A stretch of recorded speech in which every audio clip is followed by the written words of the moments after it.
Our next presenter is Dr. Robin Nicholson, who is the Group Leader of Biometrics in National Security ISR Division. He has a PhD in Theoretical Physics and joined DST in 1996. Please welcome him to the stage.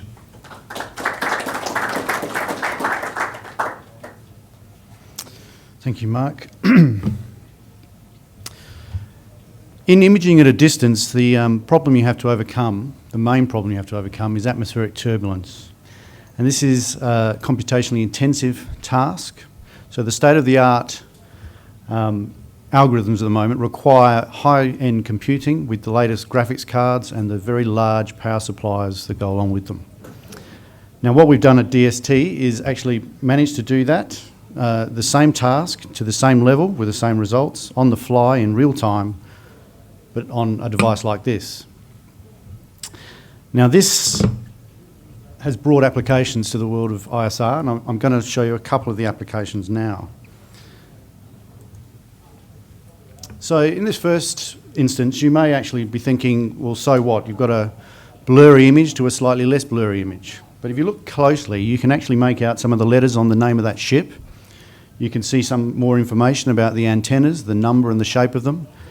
And of course, as you can imagine, you can do the same with vehicles, vehicle number plates, the faces of an individual you might want to recognise at distance, and so on.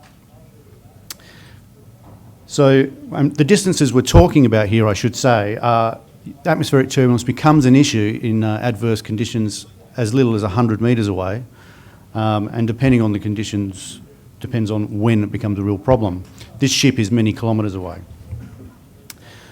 Now, those extra bits of information make all the difference to the intelligence analyst and to the reconnaissance officer. And they're about positive ID and actually seeing what something is. The next use case is really about ruling out something and seeing what something isn't. To illustrate, imagine that you're on a checkpoint somewhere hot and dry and these two chaps appear in the distance. Now, a number of questions are raised. Is that a shovel or a gun? Is that a RPG or a piece of tubing? Now, at 500 metres, these two could pose a real threat to you and your colleagues. But the question remains, are they actually bad guys or just a couple of bumbling farmers with a death wish? Well, as you can imagine, it'd be quite nice if you could click our system and then see clearly that that's not a gun, it's a piece of tubing or something. And that's not an RPG, it's a fence post driver. So now these two guys can approach the checkpoint and you can deal with them slightly more gently than perhaps you would have been considering otherwise. Now, this technology is ready to go and the science is largely finished. So what we're looking for now is to actually put it into the hands of the checkpoint sergeant or into the hands of our intelligence operatives or other applications. So I've heard, actually after my talk yesterday, a number of other applications.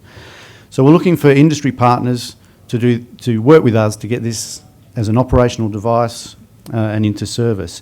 So if you're interested in coming and talking to us, you can either catch me after the talk or in the booth, the NSID booth next door. Thank you very much.